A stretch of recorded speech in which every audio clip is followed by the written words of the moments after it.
Hey guys, what's going on? It's Meshi with Path to Wellness with Meshi. Welcome back for another video. Thank you so much for joining me. So in today's video, we are going to be talking about spring detox and what that really means. And we're going to be really relating it to the different areas of your life so that you are fully ready and prepared for the upcoming season, because I know exactly what happens. This is what happens to me every single springtime. And I don't mean on the days like today when it's super overcast. I mean on the days, you know those days. The weather is getting warmer. You're starting to feel the excitement. You actually got enough sleep last night and you're feeling rock solid. So then you start all sorts of activities. Like you start cleaning like a maniac. You start a brand new exercise program, and then you know what happens. We haven't prepared for it properly. So this is why I wanted to chat with you today, so that we can prepare all areas of our environment, and maybe you walk into spring a little bit more prepared, a little bit less injured, and a little bit less sore. So if that sounds good to you, then just stay tuned and let's get started with the video. It's springtime, and you know what that means. Put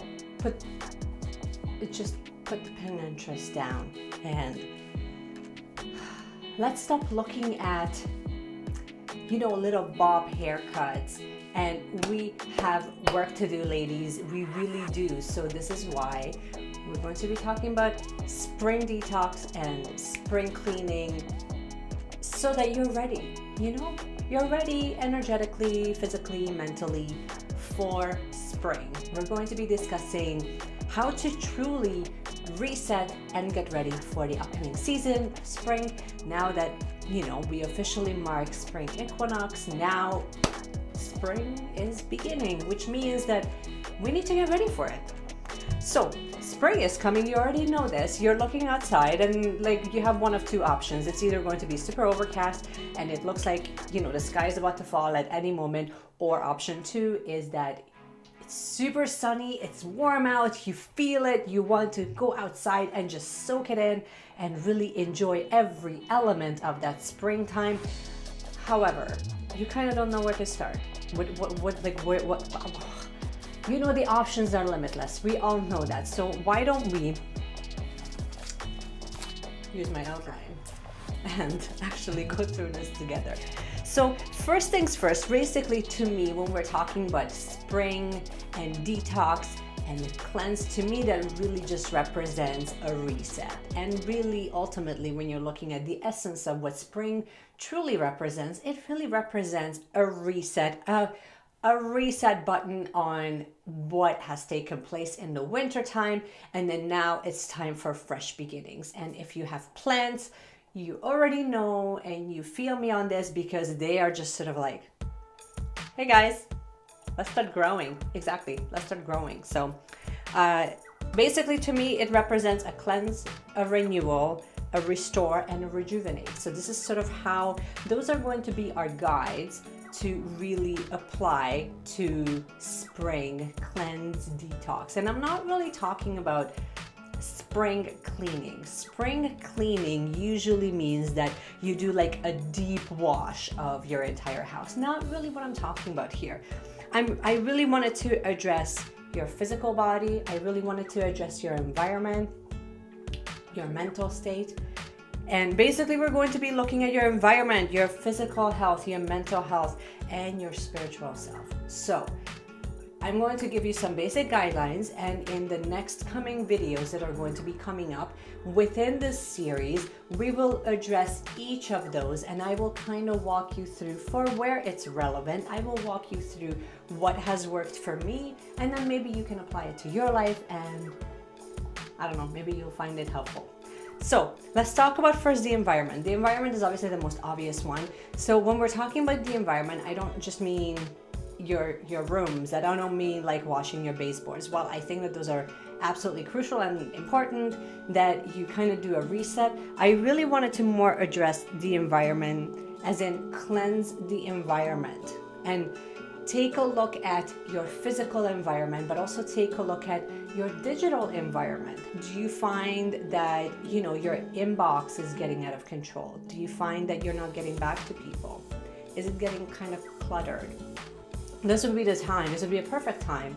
Anytime is the perfect time, but I mean, if you can use spring as an excuse, then why not? Where you kind of take some time, schedule it in, and really, how many different newsletters are you signed up for? Do they still resonate? Like, are they actually providing value to your life? Because if they're not, then this would be the time where you kind of, set aside maybe an hour on a Saturday when the kids are napping, and then you unsubscribe from a whole bunch of places so that it cleanses the inbox. And you can also do the same thing in your physical environment. Take a look at your office, take a look at your desk. And really the idea is not for you to like tackle it all at once, but just schedule it in like all throughout the month. Maybe it will take you up to 6 months. I don't know. But I think that if you chip away at it day by day, you will find that your environment has the ability to transform. And not by scrubbing the baseboards. I mean, scrub the baseboards, but that's not the point. It's more just if you go into that environment where you spend the most amount of time, can we cleanse it in a way that it feels lighter? The whole idea with spring is that spring comes sunshine, sunshine brings clarity.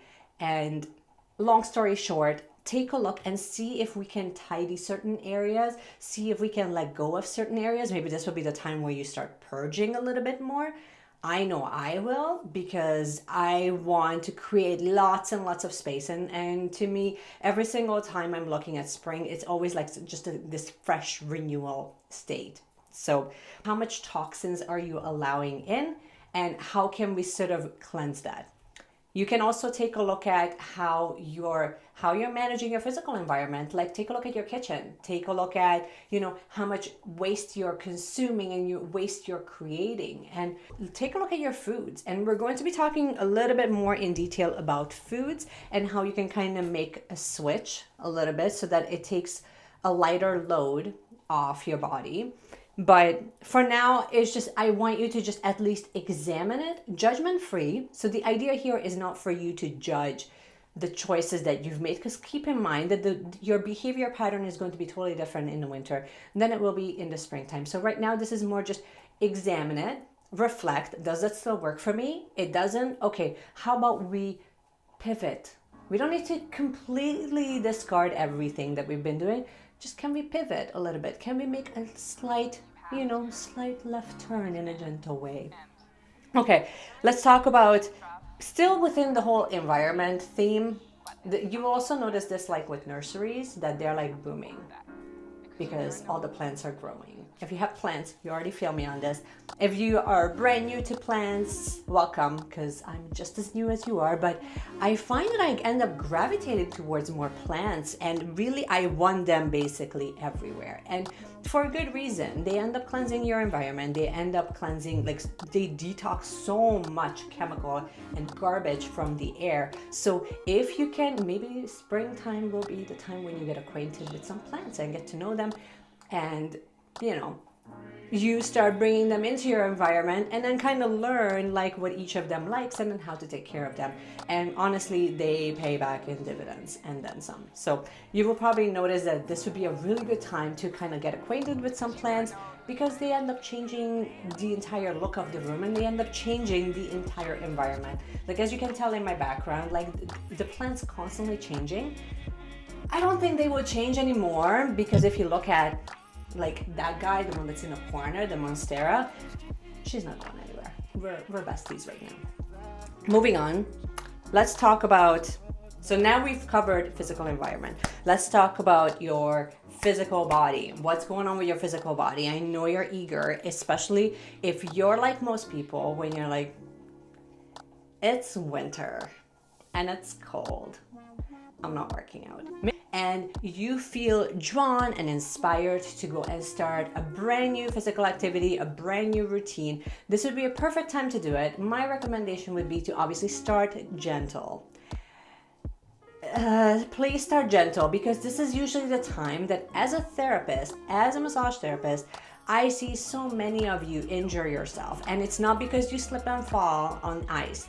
It's because you go too quickly, too hard, not proper warm up. And I know this because when you come in, you tell me like, oh yeah, I should have warmed up and stretched I know you know this, but like make it a priority. Like actually have a level of self-respect and self-love when you're like, okay, you know what? I like my ankles and my hips to function. I'm going to warm up, no matter how stupid it feels at the very moment. Warm up, stretch, get to the exercise, but give your body a chance. Like give it a chance, honestly, especially if you haven't moved it much over the winter time because you've been hibernating. Give it a little bit of a leg up, like warm up properly, stretch, use proper self-care afterwards. Again, separate video is coming on exactly what I mean by a lot of that. Obviously, based on activity, that will change, that will shift. But whether we're looking at you showing up to a regular hot yoga class, like listen, if you haven't been to a yoga class, don't start with 4 workouts a week. Start with 2. Can you show up consistently for about 2-3 weeks for 2 workouts and then injury free? Then increase it to 3, then increase it to 4. But even then, like honestly, your best bet, like no matter what recommendations you hear about exercise, about eating, about whatever, your body is going to be your best friend, and your body will always tell you, hey, this is working for me, let's keep it going, I feel amazing, my energy level is through the roof. Or you know what, I'm not feeling it, I'm gonna be sore for 2 days, and you're gonna be bedridden and your legs are probably gonna be elevated so that you can function the next day. So use, obviously, I would love to say use common sense, but to me that's like the most vague recommendation ever. That's like saying, well, self-care. Okay, well, you know what? That can mean a million and one things. So how about we get a little bit specific? How about I throw you a bone and actually tell you what exactly I mean? Proper warm-up. Use 10 to 15 minutes until your body gets acquainted. And I want you to break a sweat. In your warm-up, you should be breaking a sweat. Then after that, I want you to do gentle range of motion movements where you are mimicking the type of movements that you're going to be doing in the actual physical activity.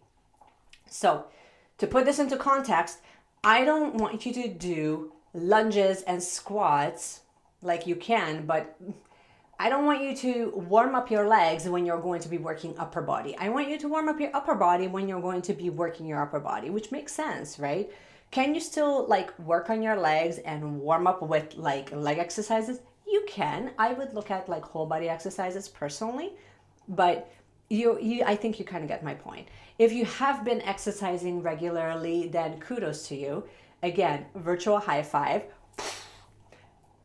What I wanted to tell you about the whole exercise thing is honestly, find new ways to exercise that actually spark that excitement, that joy. When you think about that, whatever activity is, it could be dance, it could be yoga, it could be whatever it is. It could be running, it could be cycling, it could just be you being outdoors and going on a trail walk for 2 hours, or you go hiking, whatever it is. It kind of doesn't matter. But when you think about these things, first of all, when you're sitting in a quiet space and you think about the actual activity, does that spark a reaction? Do you think about them like it's something that you look forward to doing? Not only you look forward to doing them, but maybe even get to a point where you feel a level of gratitude that you have the ability to do those things. That's it. That's your ticket right there. When you can get to that space mentally, when you think about the activity and you're like, oh my gosh, how lucky I am that I get to do this, and how amazing I will feel afterwards. It's such a, when you can get to that point where you think about these things like it's a privilege versus it's a chore, energetically you shift so much that you will guard that with everything you've got. And it's such a beautiful shift, because exercise in particular, we are meant to move, and you are meant to bring out the best version of you, but it's your job to put your body in a state when it can do that for you. And you need to acknowledge that you need to do certain things, you need to fuel your body accordingly, and you need to create that environment where you can thrive. And if you ignore that very basic fundamental fact, then it's like you're totally shortchanging yourself and you're shortchanging your life.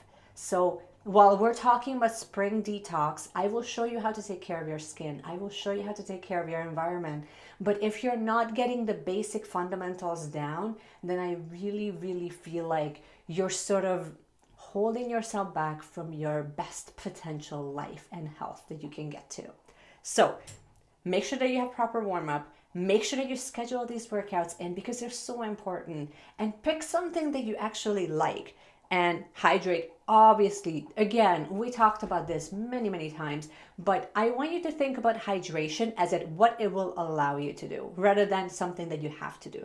Again, a lot of these things you may know, but you might not have had the opportunity to frame it in a way mentally where you sort of prioritize it. Because the thing is that the reason why we fall off the wagon, I don't believe that we fall off the wagon with our exercise and with our food and with our healthier habits, with our, positive mindset, with our personal growth. I don't think that we fall off the wagon because we don't know any better. We do know what's actually good for us. I think that we fall off the wagon because there's too many things that are around us that distract us.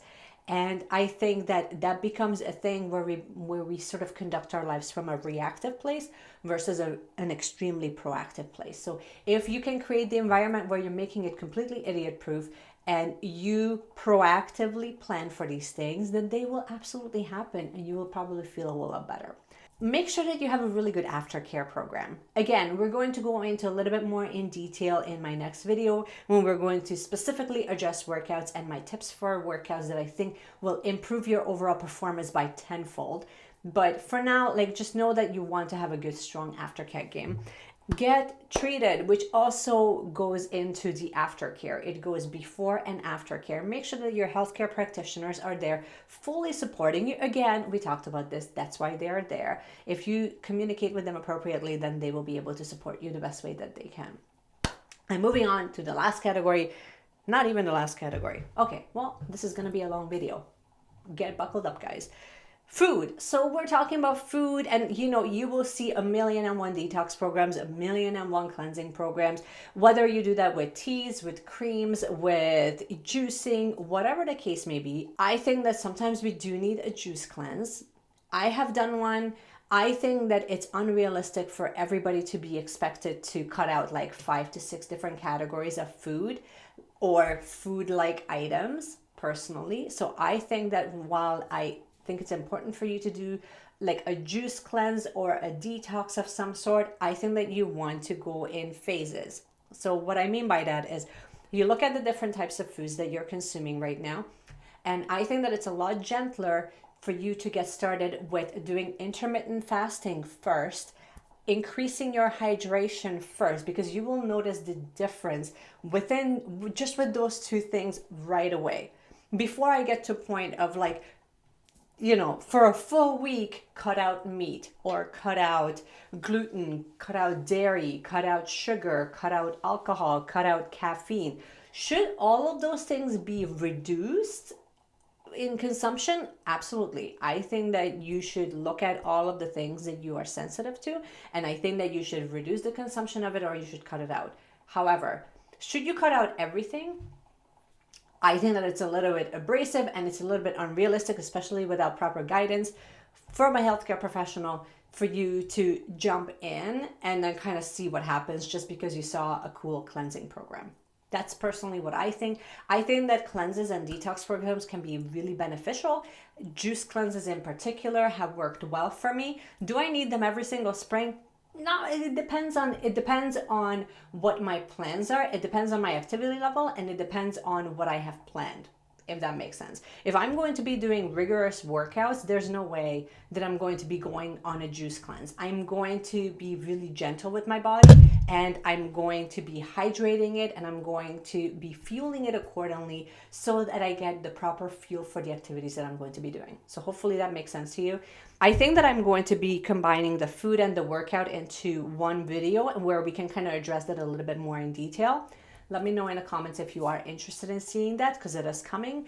I think that the more educated you are and the more you can tune in, ultimately, the more you can tune in to how you can fuel your body and how you can really work with your body and how like what your body needs and what it needs to thrive, then I think that you become a lot more empowered and you can make your own choices. That's sort of where I'm at with that. We're going to be talking more extensively about skincare, but skincare and like that sort of goes back to the environment. I want you to pay attention to, you know, how much chemicals you are exposing your body to, how much chemicals you're exposing your lungs to, what you're cleaning with, what you're putting on your body, where you're putting it on your body. So that includes skincare, that includes body care, that includes your makeup, that also includes like cleansers and cleaners that you clean with around your house. So all of those things I think needs to be addressed when it comes to cleansing and when it comes to detoxing, because I think that you can make slow transitional changes. I don't think that it's a thing that you need to do like within a month. I think that you slowly transition into a more greener lifestyle. And I think most of you are there, but you might not be there in all categories. So this would be more like my invitation to you to kind of reflect and take a look at where you need more tweaking and what makes the biggest difference. Is the spiritual self. Like we talk a lot about this with our rituals when we're, you know, following the lunar cycles and we are cleansing that. This would be a perfect time for you to open up all your windows and doors, smudge every single room. But you can also, if you haven't had a chance to do that already, this would also be the time where you set new intentions and maybe you set it for the next season, for spring, where you really tune in and see what needs shifting. What needs shifting internally so that you can function at a higher state. So it's a little bit different than following the moon when you're literally just looking at one lunar cycle. I'm inviting you to really take a moment to reflect how you are doing for this next season. And maybe you're looking to plan things out for the next 6 months. Either way, I think that whenever we're spending some time cleansing and making changes to our physical environment, that will impact you spiritually, because keep in mind that the cleaner your food is, the cleaner your environment is, the more you're going to be able to tune in and the more clear you're going to become, especially when you take the time to meditate, especially when you're doing the actual internal work, so that you are kind of getting out of your own way in a lot of ways. So that would be my recommendation there. That's basically it. This is what I wanted to share with you. In the next videos, we are going to be breaking all of these down. I know it's a mouthful, but you know what? Spring cleaning, in all fairness, is a mouthful. So I wanted to just let you know that in the next few videos, you will be seeing a little bit more in detail of what I mean by spring cleaning. We will be addressing the food, we will be addressing the exercise. I will be giving you some general guidance of what to really look out for from the clinical standpoint, but you will also see it from what I personally do in my own routine that I think that you will find helpful. Let me know in the comments what is the number one thing that you are absolutely committing to for spring detox. I would love to hear from you. Thank you so much for watching, you guys. Thanks so much for tuning in. But first of all, if you are brand new, well, welcome. I'm so glad that you are here. Consider subscribing if you are new, and you can also hit the notification bell so that you don't miss another video. I do usually post here on this channel about 2 to 3 times every single week, and I talk to you a little bit about, you know, rituals and spiritual practices. Sometimes we talk about how to reduce our waste consumption and live a more zero waste lifestyle. Other times we just talk about, I don't know, how to become a more conscious and intentional human. So because we kind of go into a few different topics throughout the week, you might not actually know what's coming up when. So to help you out, what I usually do is I release a recap email every single Sunday that shows you some of the best takeaways from each of my videos. And I also show you what's coming up for the following week. And that way, you know, we don't miss anything. If you wanted to sign up, link is down in the description. It's completely free and complimentary to make your life a little bit easier. And in the meanwhile, keep seeking, you guys, and keep shining your light, because you're just so much more powerful than you think. And I will see you guys again in my next video. Bye.